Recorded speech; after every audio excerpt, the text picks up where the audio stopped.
All right, welcome to Security Guy TV, SecurityGuyRadio.com at Infuse 2017, put on by Guidance Software. What's your name, sir? My name is Arnold Guerin. And Arnold, what do you do?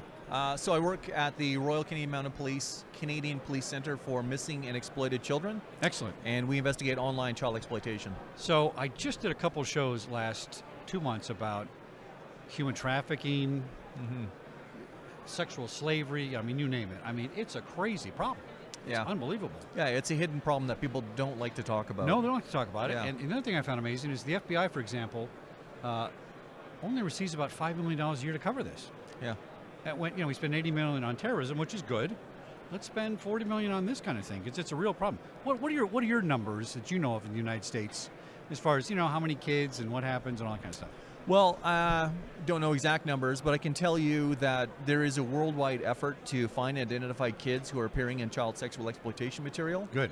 Interpol runs a database called the International Child Sexual Exploitation Database, and as of January this year, they've identified their 10,000th victim of child exploitation of online. And that's not enough. There's more probably, but at least, I mean, that's 10 years ago, that number wouldn't have been even close. That's excellent. Yeah, so 10 years ago, they wouldn't have known what the number is. Right. And I think really what that speaks to is that there's an international core group of people around the world that are working really hard to find and identify children who are being sexually assaulted. Now, what does your center do specifically? So our center is responsible for managing intelligence and coordinating child exploitation investigations in Canada. So if there's an international lead comes in, it lands at our office and we get it out to local law enforcement basically as fast as we can. Yeah. And we do the same thing in reverse. If there's a Canadian police agency that needs assistance, and it's usually timely assistance that's needed, we'll connect them with the right international law enforcement agency. So, the internet has no borders, and if there's a victim in Canada, the offender may not necessarily be in Canada. And to kick off that investigation, it requires a lot of coordination and cooperation. Now, let's talk about the cooperation part, because I was a cop about 13 years back in the 80s, 90s. We didn't share stuff because, by the way, it wasn't too easy to do. Yeah. What do you send a fax over to somebody, right? The old school, right? But as technology progressed, I noticed we still didn't share. Maybe it's a turf thing, I'm not really sure. Talk about the sharing aspect, how it works. I'm interested because we are crossing borders. Yeah. We're crossing different laws in different jurisdictions. How do you say this is a confidential police investigation, but I'm going to go share it with this agency over here? I think people are interested to know how that works. Yeah, so one of the reasons why we're at Infuse this week is we're assisting on the international effort to roll out Project Vic as wide as we can. Guidance Software integrated Project Vic into Ncase this past year. Okay. And that's what I'm here to speak about. Now, Project Vic is a couple of different things. So one is it's a data model that forensic companies can adopt to import our hashes of child exploitation into their product. Oh, interesting. And they can do it in a standard way. And because we have all of the tools available online for them to do this, we've got the libraries available to do this, it's really not a heavy lift for them to do that. What it allows them to do, though, is they can then tell their customers that they're integrated with Project Vic, that they're putting kids first with respect to their investigations. Right. They can bring those hashes into their product. They can reduce their workload. They can make the connections. Really, what we're trying to do worldwide is to change the focus of child exploitation investigations to be victim-based. So what we really want police to do is to focus in on finding and identifying kids who appear in these images. Interesting. So instead of suspect-based, which is it really kind of is, and if you don't have a suspect, well, nothing I can do about it. I mean, that's the idea, right? So making it victim-based gets it moving. It's very interesting. Now, for my nieces and nephews who don't get this stuff, boil down the hashtag thing to a layperson. What is it you're doing with those hashtags so they know? Right. So a hash value is nothing more than a mathematical algorithm to describe the contents of a file. Okay. So you can create a hash value using a number of popular cryptographic algorithms, MD5, SHA-1. None of that really matters, really. The fact is, we're sharing these hashes with each other, and by doing so, we are able to reduce workloads. So if I've got 2 million hashes of child exploitation, and I can share that with all police in Canada, as soon as I upload them to our cloud service, they get them immediately. They're not waiting for me to share. We've removed all the technical barriers from that from happening. And then the ones that are left are political or policy ones. And when we put the fact that we're trying to make this victim-based investigations, right, the policy and the politics get out of the way. Well, that's good. That's excellent. I just interviewed was it Brain Source over here? So they take, some in-case data, a client's data, goes into a big pile on the floor, and their software goes in there and does some, deep learning, figures it out and says, you know what? I know you're looking for these keywords, bank robber, gun, mask, but what about these things here that actually indicate that's an association, right? Yeah. So do you work with things like that data? I mean, here's a hashtag, here's a file, it's a kid, we're not sure where the kid is, what are we doing? But are there patterns you guys are finding by sharing the data? Are you finding that the police department A, wow, I got that same case over here in police department B and I didn't know it? Yeah, so that's exactly it. So the next piece after we've did all of the work to get Project Vic deployed in computer forensic programs, Black Bag Forensics, Celebrate, Magnet Forensics, Guidance, they've all come on board.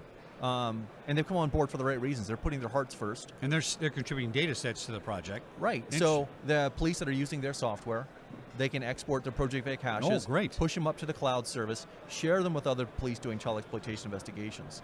So it's really enhancing the way that police are doing their investigations, making it victim-based. Now the next piece of our work is something that we have in progress right now. It's called Global Alerts. So imagine if I had a specific set of hashes that I wanted to say, hey, these are related to kids that we're actually trying to identify. Right. We don't know who they are. But I know somewhere out there in the world, in a police office, in a forensic shop, in their storage locker, are hashes of these kids that are the ones that I don't have. Well, what if I could broadcast those global alert out to all of those agencies and say, hey, if you get a match on these hashes, you need to contact this agency. They're trying to rescue this kid. Would you do that? Well, the answer is, of course you would. Oh, well, you better, right? And if we can make that as easy as possible to do, removing all of the technical barriers to do that, then, well, that's something that we're working on right now. So technical barriers are the easy part. Yeah. For people that get it, right?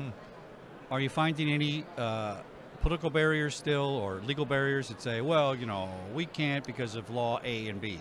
Yeah, so really what it comes down to is whatever kind of data protection laws apply to a certain country. Yeah, because like in Germany, they're very strict. Right? Yeah, of course. Now, so the reason why we're focusing on hashes and other types of signatures is they're not necessarily private data.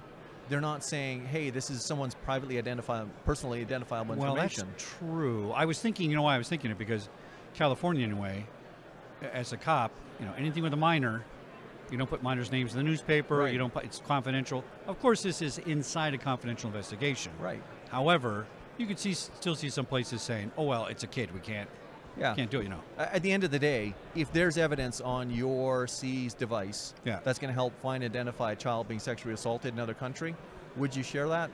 The answer every time when you ask a law enforcement officer is, yeah, of course I'm going to do that. Okay, good. I'm glad. Yeah. It's excellent. Yeah, and there's lots of things that have been done internationally through Interpol or Europol or federal law enforcement in the United States to make that type of rapid information sharing possible. Now, we know what NCASE does. We know a lot of these places, how they find the data. Who's doing the matching? Those are police officers. And so my data set here in Las Vegas, how do I match it with Culver City's data set? Right, so here's the workflow in that sense. Yeah. So police officer in Las Vegas arrests bad guy for child exploitation offense, grades all of the material that they've seized, they've extracted it with NCASE and is Project Vic compatible. They then finish the grading and they upload it to the Project Vic cloud service in the United States.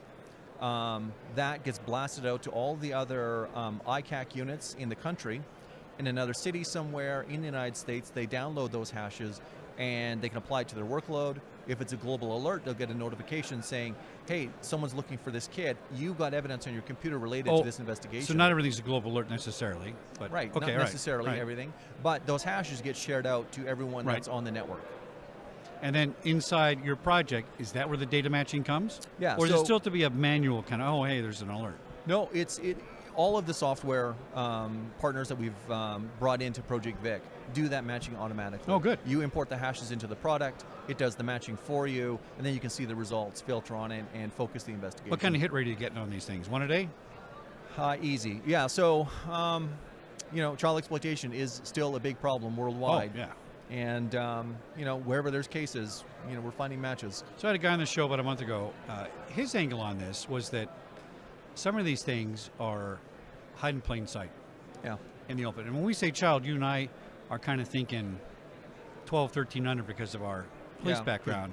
But, a child could be 17 and a half legally. Mm-hmm. A child could be a 20-year-old if she's a prisoner and a sex slave, right? What do you guys focus on as far as those sex crimes? Is it really the minor and the children, or do you go up to people that are literally, forced sexual enslavement, that kind of thing? Yeah, it's the whole gambit. I mean, if there's a victim, well, we're going to treat this person like a victim and give them the services that they need. So it doesn't matter if they're an adult, 17 and a half, or a newborn. If they're a victim of a sexual assault, we're going to treat them with respect to that deserves. What type of cases are you getting nowadays? I mean, back in the day, child abuse to me was, I had a guy once that a dad whose little toddler was walking around the kitchen, and to teach the toddler not to put their hands on the open oven door, which he shouldn't have opened in the first place, he held the toddler's hands on the oven door. Third-degree burns, right? Smacking, hitting, abuse. Occasionally, the sexual thing came out, you found it, right? But there's some weird, sick shit out there now. I mean, it's like beyond my brain's ability to even comprehend it. What are the type of cases? Is it abuse? Is it selling babies? Is it kidnapping? I mean, I know it runs the gamut, but is there something in the world that's trending on this stuff? Well, certainly one of the things that we see a lot of at the moment right now is the sharing of intimate images between young people. Okay. And so you have a 15-year-old in love with a 16-year-old.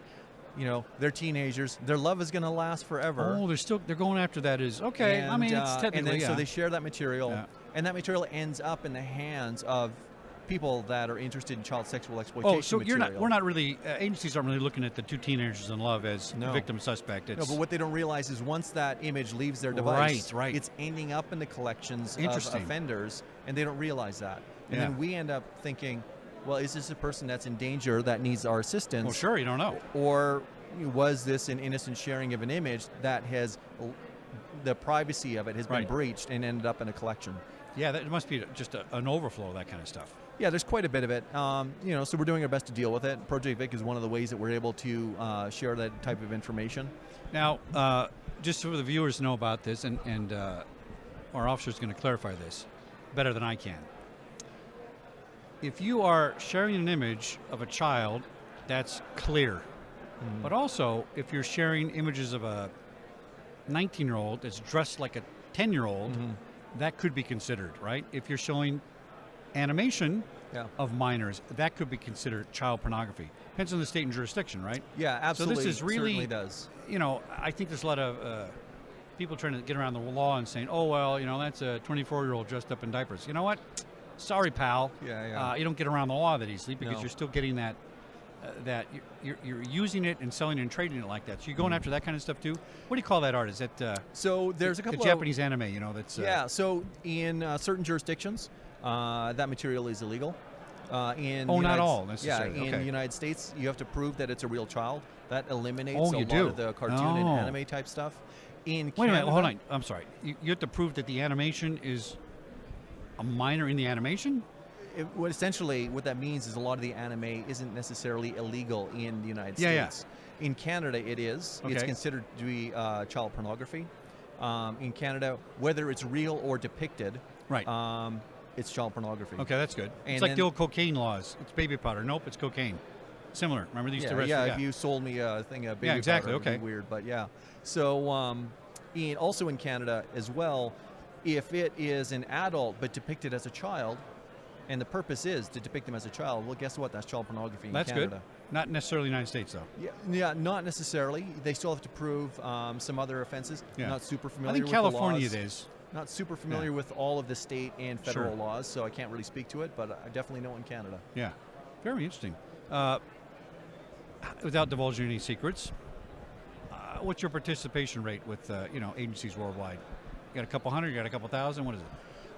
So Project Vic has been used by just over 30 countries around the world. Wow, that's fabulous. Yeah, it is. Congratulations. They've done great work getting Project Vic into the hands of all of the ICAC units in the United States. I run Project Vic Canada. It's in every province, every territory, and all the police that are doing child exploitation work have access to our cloud service. It's recently just launched in Australia. The Australia Federal Police have launched their own Project Vic Australia. And in the UK, it's called CADE, the Child Abuse Image Database. So this is no baloney. Every time I come to a trade show, as is IC West, you know what they are, right, all these shows, right? I randomly get people to come over, I say, I like your product. Guess who the #1 country is has the best products? Canada. It's always Canada. I'm not kidding you. I don't know if it's because you guys have a lot of winter and dark time to think or something in the log cabin, but the most innovation comes down in Canada in all fields of security.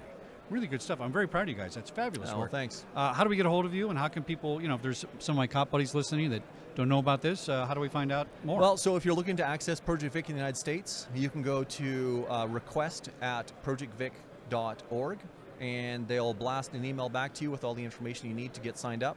If you're credentialed law enforcement in the United States, you can totally get access. Oh, remember we forgot to say something we talked about off camera. How many arrests have you guys made? How many what? Arrests. Oh, I don't know the number off the top of my head, but I know that Canada has identified just over 800 children of child Oh, that's abuse. right. And we said maybe the 10,000th victim has been identified recently, right? So one of the great things is that worldwide effort to identify kids. Interpol runs the International Child Sexual Exploitation Database. In January of this year, they identified the 10,000th victim whose image appears in child sexual exploitation And media. how long have you been counting that stat? Since 2008. That's outstanding. So in under 10 years, we're doing better than 1,000 victims a year. That's fantastic. So what that really shows is that police around the world are working really hard to identify the kids in these images, and they're seeing success. Now, do I call you Mountie or? No, you can just call me Arnold. Arnold the Mountie. Thanks for coming on Security Guy TV, securityguy.com. Follow up after show. We'll have a guidance after show about some of these things too. So thanks for coming on. I appreciate it. Thanks. Right. Thanks very much. Excellent.